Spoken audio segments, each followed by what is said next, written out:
Hello plant friends, hope you guys are all staying happy and healthy and well out there. In this episode we are joined once again by Brian. Brian is a plant parent in Switzerland. He grows his rare tropical plants in his greenhouse that's inside his house. So in our first episode, he talked about lighting. In this episode, the second episode, he is going to talk to us about his humidity and how he deals with that for his indoor environment. Hope you guys enjoy. I am Brian. I come from Malaysia, but now I live in Switzerland. I have gotten into the aroids and some ferns in the last 2 years. I grow all my plants within my house in a greenhouse. With the humidity, I have a couple of different things. I basically have here humidifiers, but they're extremely small ones. I can show you quickly. These humidifiers are just like tabletop humidifiers with bottles screwed into them. I know you're meant to always fill them with distilled water, but so far I have filled them with normal water, but they still function super well. Extremely light, they're plugged in. And the good thing about these humidifiers is that you can squeeze it into a lot of tight spots. Because they're not too expensive, you can actually distribute it around your whole greenhouse. So I have at the moment 2 of these, and it is sufficient because I have a fan blowing so in front of them, so the fan actually circulates the humidity around. And I would say that I would refill this bottle. I have 2 of these bottles. I would refill it every 2 days. So that's not too bad actually for that price and that size. I'm not totally into these huge humidifiers. So for those who need a cheaper option, I think this is definitely something to think about. And as to how does the humidity function? Because the greenhouse itself will leak humidity out into the apartment, into the room itself. So I actually decided to put a dehumidifier outside to keep it at around 65%, because I found that having the humidifier outside at 65, it creates no mold. So I'm not sure whether you guys know this, but a lot of the European apartments tend to have mold. And this is very much because of the difference in temperature between outside and inside. And when the cold air and the hot air hits, it creates condensation, which then creates mold on the corner of the walls. So therefore, for me, the dehumidifier on the outside of the greenhouse and the humidifier on the inside. But I do let the humidity leak out of the greenhouse on purpose, because then you get an exchange of fresh air back into the greenhouse. I keep the windows open now in summer, but in winter, I try to air it as much as I can, but without leaving the windows open for too long, because the air can be extremely cold, because it can get to -10 here sometimes in the winters. Yes, and the cool thing about it is that with the dehumidifier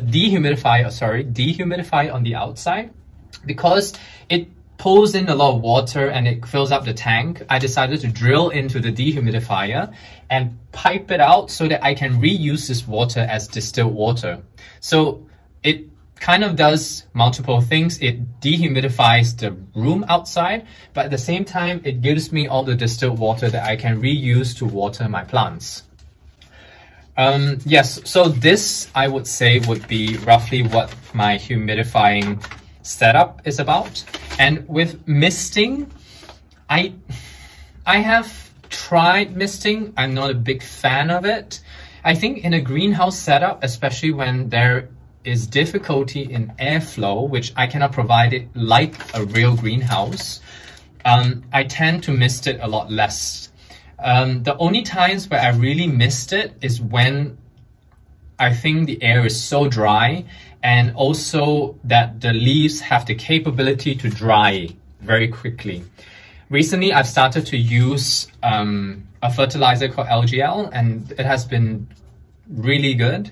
And so I have been actually misting my plants with the LGL solution, and it has grown superb. And as you can see at the back here, this is one of those leaves, a big Warwickanion that is grown with LGL. So that's really, really cool.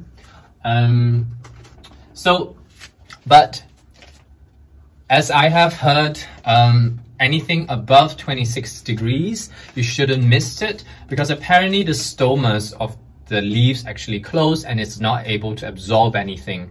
So I would advise, if the temperature gets too hot, try not to mist it too much. This is what I have tried, and this works for me. I'm sure that if you guys have a setup that's outside that has much more airflow, perhaps that functions entirely differently. So I would like to show you guys actually what fan that I'm actually using for my greenhouse. I have two versions of it. One of it is this one, and the other one is these ones. The reason of me having both is just that the air will circulate more evenly.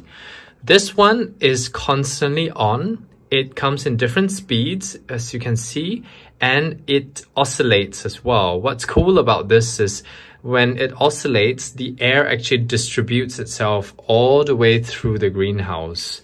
I can show you now if you turn it on. And if you would see, watch this leaf. Now it moves, then it stops because it keeps turning around the air. And then now as the oscillation gets back there, this leaf will move again. So that means it's not constantly blowing on the leaf. And as to this one that I'm using, mine all the extra bits, this helps ventilate the air top down. I originally used this fans the whole time, but the issue was that it actually dried out the soil a lot quicker, and that I didn't really like. So yeah, so this is how I ventilate my greenhouse. All right, guys, thanks so much to Brian for, giving us all this information and taking the time. Guys, go on Instagram, give him a follow.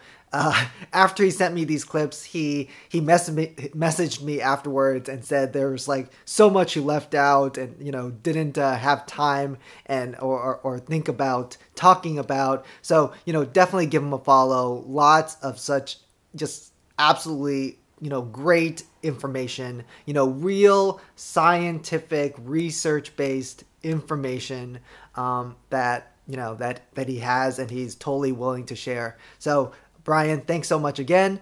And yeah, I think this is again, this is part 2 of this 3-part thing with Brian, and hope you guys enjoyed it, and till next time, happy planting.